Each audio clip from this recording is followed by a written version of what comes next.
araw. Paano ba yung okay mo, no? Kasi pinigil-pigilan ko ito ng ilang araw. Diba? Hindi ko talaga, alam niyo naman, hindi po tayo kasi katulad ni Talangkang Pinoy at saka ni Bahong Lipunan na masyadong epal. Hindi ko natin yung personality. Kaya kahit alam mo yon, yung meron kang alam, may sikreto kang alam, hindi mo masabi kasi siyempre alam mo naman. Ayokong masira ang tiwala ng ating Pangulong Duterte, di ba? Kaya hindi ako nagsasalita kasi, pero isipin mo, kung kayo yun, lahat ng mga sinabi niya doon, narinig ko na po, bago niya sinabi, bago niya binanggit.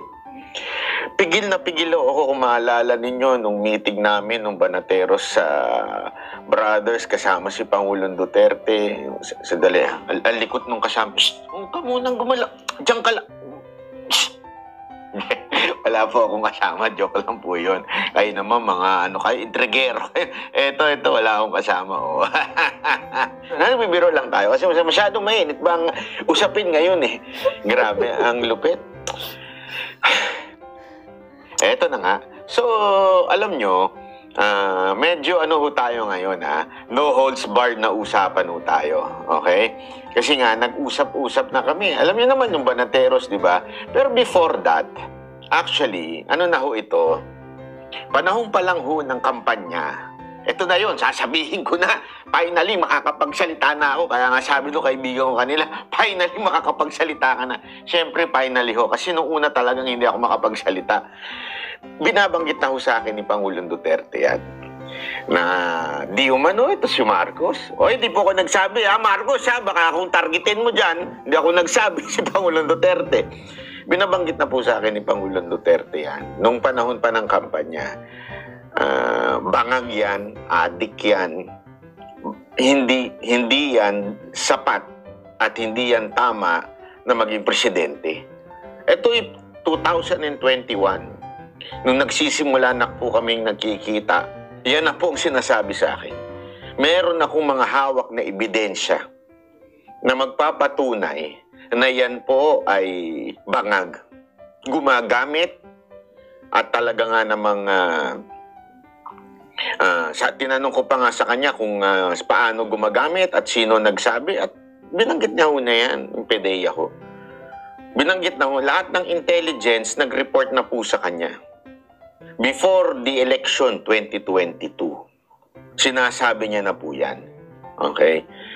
Ngayon, yung nagsasabi na baka akala ko ba walang video? Hindi naman po yung video ang sinasabi niya. Kaya nga, sa totoo lang, mas matindi ito sa pasabog ng video.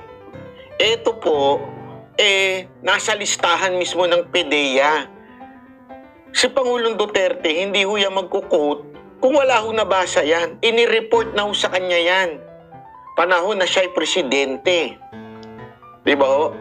Ang problema, tinanong ko nga yan May mga tanong ng iba dyan, sasagutin ko na sa inyo. Tinanong ko yan. Sabi ko, Mr. President, ba't di nyo pinahuli? Ang problema, eto yun. Tumitira sila, hindi ho sa lupain ng Pilipinas, nandun ho sila sa tubig, nagyayati ho sila. Remember, iba ang tumitira sa nagtutulak. Okay? Ang nagtutulak yun, pwede mo yun mahuli na nagtutulak, di ba? Iba ho yung tumitira. Kailangan mahuli mo doon kasi kunwari, halimbawa, isang tao tumitira sa ibang bansa. Pag uwi sa Pilipinas, pwede mo bang huliin? Oy, adik ka. Ganon. Hindi pwede yun, di ba? Kasi wala sa teritoryo natin yun. So, ganon, Nagpupunta daw ng ibang lugar yan pag gumagamit. Okay? Tapos, dito lang yan pong impormasyon niya. Kaya kung ang tinanong ko nga kasi sigurado ako may magsasabi dyan, bakit? Alam niyo pala bakit di niya hinuli? Kasi nga tandaan ninyo, etong mga mayayaman na ito, legally, they can, go out of the way para lang maiwasan yung mga legal process. Mayayaman yan. Magbabarko yan, pupunta sa lugar na hindi sila pwedeng mahuli. Ganun pong ginagawa. Yan po yung kinikwento niya noon. Hindi lang niya madiretso pa at that time. So tumahimik lang po siya. At alam ko na po yan noon pa lang. Kaya nga, kung maaalala ninyo, sinasabi ko, lalo na yung mga isko niyan, alam niyo yan, sinasabi ko na sa inyo noon pa lang. Sinasabi ko na sa inyo pa lang yan, nang hinding-hindi magmamarko si Duterte. Yan ang sinabi ko sa inyo noon.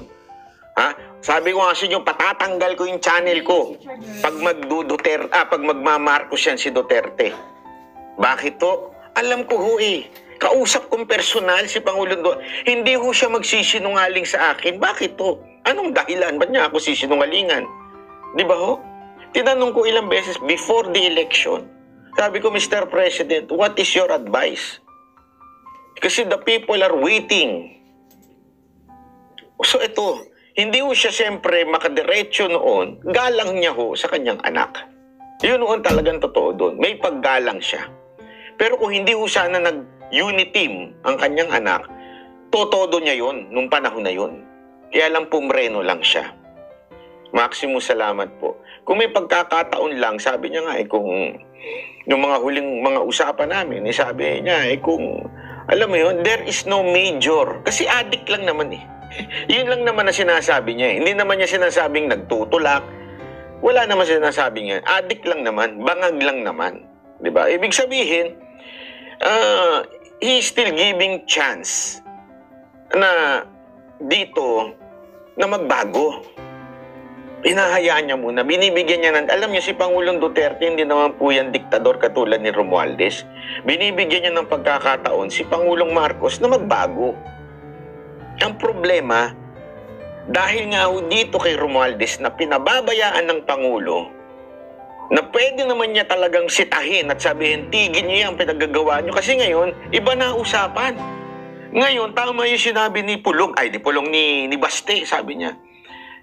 Ikaw, Romualdez, ang sumisira sa Uniteam. Diba?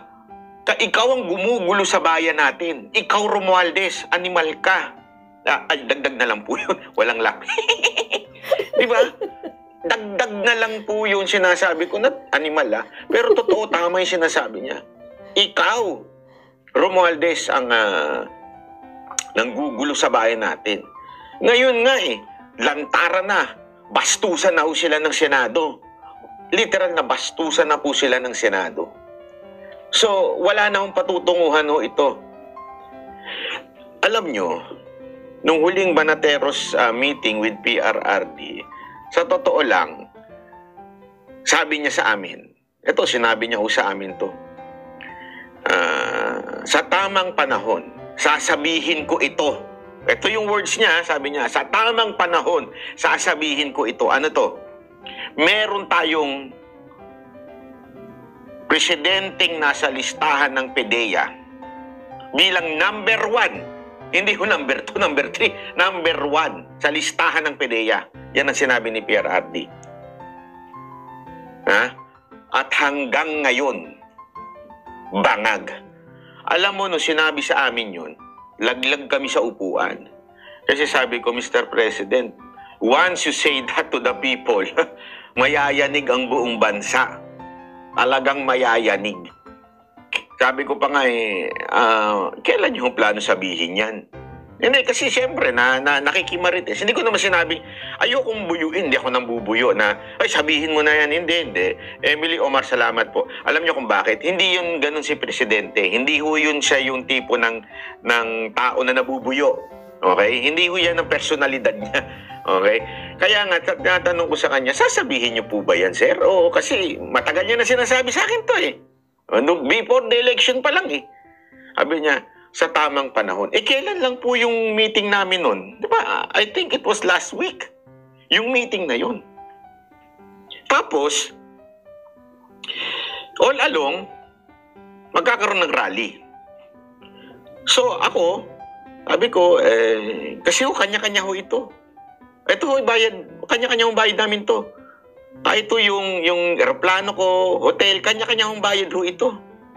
Ibig sabihin talagang ito po ay sariling effort namin, kaya ayoko pong pumunta sana dito.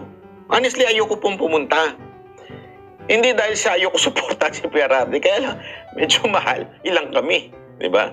Hindi naman, I mean, ako kasama ko si Mocha, siyempre sagot ko si Mocha, ilang pang tauhan. At tapos itong si Coach Oli tsaka si Boss Dada, galing din sa bulsa nila. So ayoko talagang pumunta.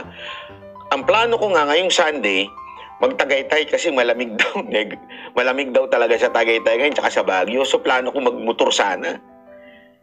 Kaya lang nakatanggap po ako ng tawag. Pinapupunta po daw ako ni PRRD.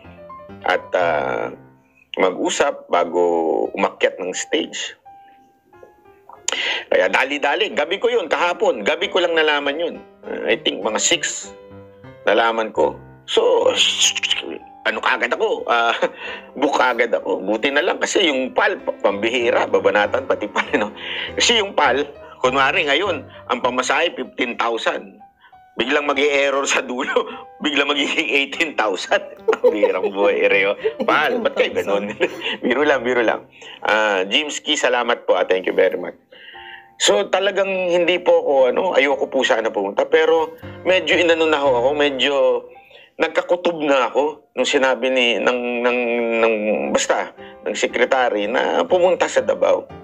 Gusto daw makausap ni PRRD. Until kanina nga ho, nagpakita na nga ho ng picture. Yung picture nung thumbnail na to, yun ho, yung pagdating ni PRRD, dumiretso po kami sa isang secret room at doon na po kami nagkwentuhan. So yun po ito na ho yung usapan namin. Doon sa, na yun, dire-diretso si PRRD. Talagang, siya, non-stop. Nagulat nga ako kasi usually, bumebuelo yan. Yung kwentuhan muna, non-stop siya. Tapos, bigla niya sinabi, June Hensley, salamat po. Bigla niya sinabi na, sabi niya na, I will call on the military. Alam mo, napahirit na. Doon ako napadaldal na, sir, medyo yan start na ng gulo ito. If you will do that, talagang, yun gulat talaga ako Ali, salamat po. Jimski, salamat po. Nandun po si Kabsek. Tapos nag-uusap nga po kami. Sabi ko nga, Mr. President, hindi po ba delikado ho sa inyo yan? Kasi sigurado ako, pag sinabi niya kasi sinabi niya ito sa speech niya I will call on the police and the military to arrest those congressmen na binababoy ng konstitusyon. So, I was really still hoping na baka mainit lang ulo nito. Baka alam mo yun, baka naman hindi niya sabihin to sa stage. Ang tagal niya pa. Nag-perform pa si Willie Rebillam nag-perform pa. So, feeling ko, baka naiba na mood nito. May mga babae pa man dito sumasayaw. Alam naman natin, di ba? Yun kagad ang unang pasok niya Di ba? I-block nyo na yan. Kayo mga nakaabang na yan. Halatang pinadala yan dito yung mga troll na yan. Paki-block na, Diego Latigo. Alam na natin yan. Nakabantay na sila ngayon Eto na nga. So, nung sinabi niya yun, sabi ko, Mr. President, paano yan? Sigurado ako kakasuhan kayo niyan. Sedition or kung ano-ano. Alam mo sabi niya, it's time para sa bayan. Niloloko na ang taong bayan. Sinisira na ang konstitusyon. Ito pa nga mismong words na sinabi niya. Sa totoo lang, our economy is doing well. Mahirap, but comparing sa parang ibang bansa, hindi ganun kasama. Okay? Naghihirap ang tao pero hindi ganun kasama. Kaya sana kung ganun Pero iba na yung usapan na nagkakaroon na ng constitutional problem dahil sa gusto na nilang magstay forever sa power. Jimski, salamat po. So, yun po yung yun yung talagang sinabi ho ni PRRD. Alam mo, kaya nga 'di ba nag-status ako, sabi ko, makinig kayo. sa speech. This will be a gulo to. Alam mo, ganito pa nga sinabi niya. If worst comes to worst, bibitaw kaming Mindanao sa Pilipinas. Alam mo, isa lang ang comment namin ni Mocha. Sir, lipat na po kami dito sa Davao. Pwede po ba kami lumipat dito? Sabi, nagbiro pa nga. Sige, lipat na kayo. Tapos magbakasyon na lang kayo sa Maynila. And alam mo, nakausap ko yung ibang mga leaders dito sa Mindanao. Even some of the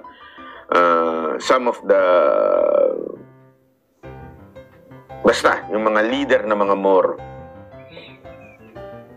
Talagang they would show force. They will follow their leader, si PRRD. Alam nyo, I really don't know what will happen sa mga susunod na araw. Kasi, hindi ho itong huli. Hindi, ito'y unat, ito'y simula. Mag-iikot po sa buong Mindanao at Visayas. Actually, sinabi ko nga, Mr. President, alam nyo kung sa Maynila nyo ginawa ito, talagang magpupuntahan ng tao. Kasi talaga naman po medyo mahal ang pamasahe papunta ng Davao. Pero pag ginawa nyo sa Maynila ho ito, sigurado kung susuportahan kayo. Kaya nga ito ako'y nananawagan sa mga kapulisan at sundalo. Wala ho kayong ibang kakampi kung hindi ang ating Pangulong Rodrigo Roa Duterte. I know you are there because it's part of your job and duty. Diba po? Pero tandaan ninyo, especially the military, meron po kayong sinumpaan ang proteksyonan ang konstitusyon. Pag sa tingin ninyo binababoy na, ginagamit na ang pera ng taong bayan para walang yain ang ating bansa, it is your duty. According to PRRD, it is your duty to protect the Constitution. Okay? Ulitin ko, hindi po ako nagsabi